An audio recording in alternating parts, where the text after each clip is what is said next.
Hey, what's up, you guys? Welcome back to my bookish world. I'm Alex, and today I am here to do my April wrap-up. So these are all the books I read in April. Sorry if I'm quiet. I am filming at 10:15 at night because normally my brother-in-law and my sister, who moved in with us recently, are like right outside my room, and I'm trying to be quiet because my room is like right underneath them. So yeah, just trying to be quiet. And yeah, but anyway, I read 10 books in April, I think, which is like my second best reading month. I think I read 12 in January. Two of them I technically finished. I started in March, but I finished in this month. But yeah, I'm gonna go through them, and yeah, it's been a chaotic time between my house getting a little bigger with one more dog and two more people, and finals coming up, which, by the way, it's finals week, so yeah, it's chaotic. Life is chaotic. So anyway, the first book that I finished in the month of April was Chain of Iron by Cassandra Clare. This is the second book in the Last Hours trilogy, which basically follows the kids of the main characters in the Infernal Devices series. So I'm not going to talk too much about the plot, obviously, because spoilers. But I really enjoyed this. I gave this a 5 stars. Also, I don't think I've hauled this.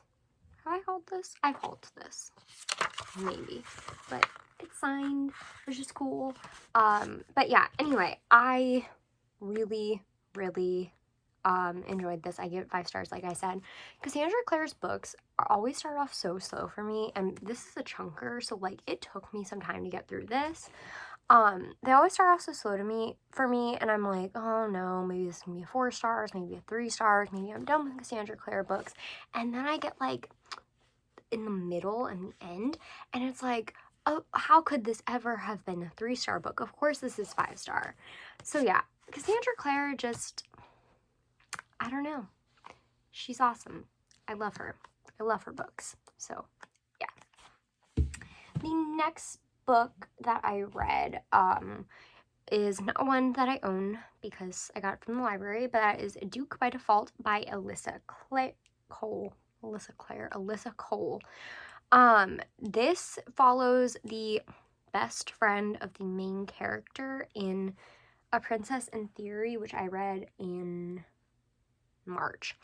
And she's kind of like this main character who doesn't really know what she wants to do with her life, has a lot of money, comes from a very privileged background, and just doesn't know what she wants to do in life. And so she goes to Scotland for an apprenticeship, to be a sword maker or something along those lines.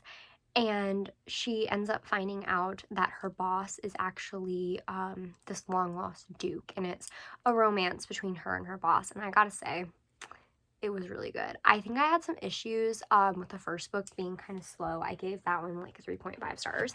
But like, this series just keeps getting better. And it makes sense because I think this is Alyssa Cole's first book, A Princess in Theory was. But A Duke by Default just raised it. I give this book 4 stars. I enjoyed it so much. I have decided to try to read like a book from like an adult romance series once a month until I finish the series. So yeah, that didn't actually work out this month, but you'll find out what happened. But yeah, I adored this book. It was very good, and I completely recommend it. The next book that I read was Across the Pond by Joy Mccullough. This is the second Joy Mccullough book I read this year, because she came out with We Are the Ashes, We Are the Fire back in like February, I think, and I read it in March as well. And this one is actually a middle grade. It's about a girl who's like 12 or 13, I think, and her family inherits this castle in Scotland, and so they move from California to Scotland, and it's kind of about the adventures there and the main character making friends. And it was adorable. And also, I thought it was funny that I didn't even realize, but I read 2 books set in Scotland back to back.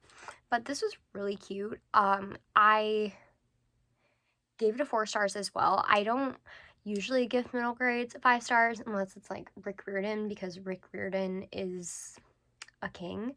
The king of like middle grade, but I really, really enjoyed this. And Jen Mccullough has definitely like is an auto read author at this point. I don't know if I'll say that she's auto buy, because yeah, but for sure auto read. I love her work. The next book that I finished, I actually did start in March. I talked about it, I think, in my March wrap-up, maybe, but that was Nevertheless We Persisted, edited by, actually, I don't know who it's edited by, but it's 48 Voices of Defiance, Strength, and Courage, forward by Senator Amy Klobuchar, and it has a ton of different people, some that I've actually never heard of, and some that I have, but for whatever reason, I thought this was a specifically women's book. I wanted to read it for Women's History Month, which was in March when I started it. It's not. There are men's voices, there are non-binary voices, there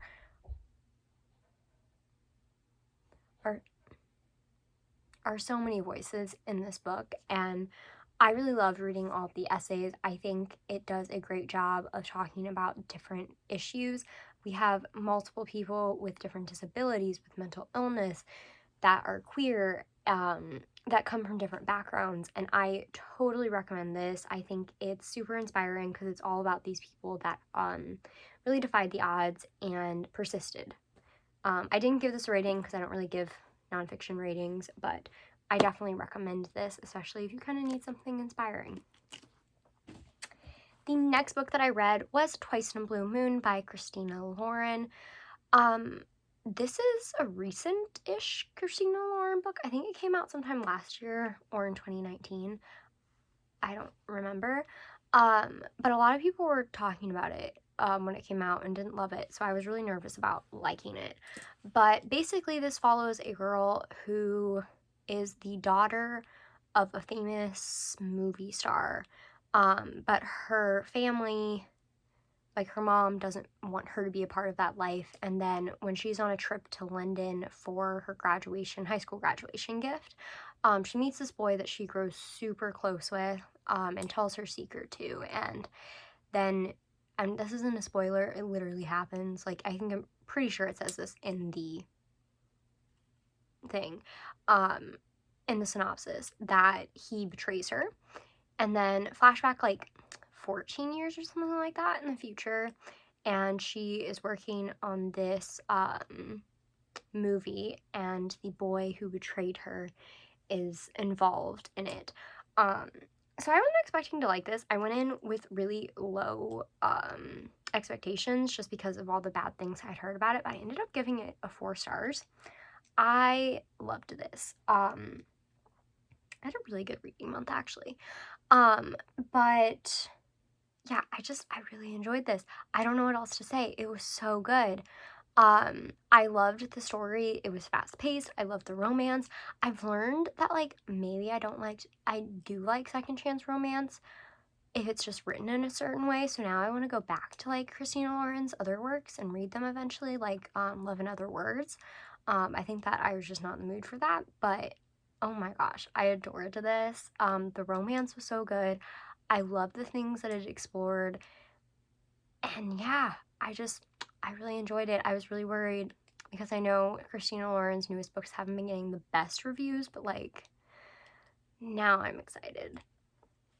The next book that I read was The Anti-Relationship Year by Katie Wismer. This is Katie's newest book. Duh. She runs the booktube channel Kate's Book Date, so go check her out. This is her 4th book, her second novel, and second novel that she's come out with, that she self-publishes. But this came out on March 31st of 2020, and 2021, that's what year this is. And I got to it in April. But basically this follows our main character, Johanna Palmer, who is over relationships, and she is currently in her senior year of college, and something starts happening between her best friend, her male best friend, but she's very hesitant because of something that happened during her freshman year of college. And so this is told in alternating perspectives, not alternating perspectives, that's not what I'm thinking, in like in then and now. So we get perspective from her like current day and then past during her freshman year of college, so we learn about the things that happened. And I really enjoyed this. I gave this 4.5 stars. This is technically the second book in the Pact series, the first book being the Anti-Virginity Pact, but they can be read as standalones, although I do recommend reading the first book because it's great. But Katie definitely, I think, just gets better as she continues to write novels, and I'm so excited to see what else she writes in the future because I just think she's outstanding. But yeah, I really enjoyed this, and like I said, I'm very excited for anything else that she writes in the future. And then the next book that I read was Only Mostly Devastated by Sophie Gonzalez. This was not originally on my TBR, but I DNF'd a book, and I like took another book off my TBR that I really was not that interested in, and so I was like, okay, cool, I have room. And I just had read Perfect on Paper back in March, and so I wanted to read her other book that I heard a lot of good things about. So I got it from the library and I read it. So Only Mostly Devastated is kind of a Grease retelling. It's kind of based around Greece, but it's about this boy who is in North Carolina for the summer because they're taking care of his aunt with cancer, and he strikes up this summer romance. But then he finds out that he is actually moving to North Carolina for his senior year, and he's making new friends, blah blah blah. And then he finds out that his summer romance actually goes to his school, and he's the most popular guy, and he's not out. I really enjoyed this. I gave this a 3.5 stars, which is actually lower than my rating for Perfect on Paper, but since it's an earlier book, I kind of expect that. But I still am going to read anything that Sophie Gonzalez puts out. I thought this was so good, so cute. There aren't a ton of like Grease references, but I did like what there was. And I just really love the story and the main characters. Could I tell you the main characters' names? No, because I've read like 5 books since then. Small brain. Sorry, somebody just followed me on Instagram. But yeah, I really, really enjoyed it, and I will be reading anything that Sophie Gonzalez puts out, ever. So that's fun. The next book I read was Stargazing by Jen Wang. This, I think, was originally going to be on my May TBR, and then I was like, nope, gonna read this instead.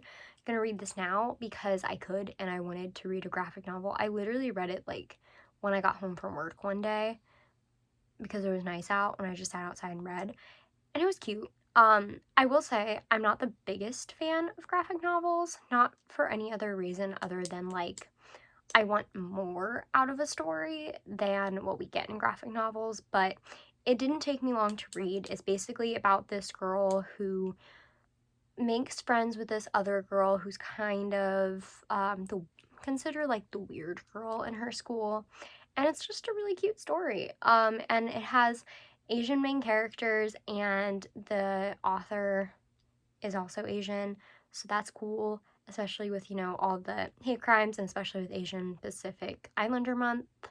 Yeah, which, by the way, I always leave links below, so go check those out. I always leave links below for the resources for the AAPI community and their hate crimes. I always leave resources below for the Black Lives Matter movement, resources, donations, all that.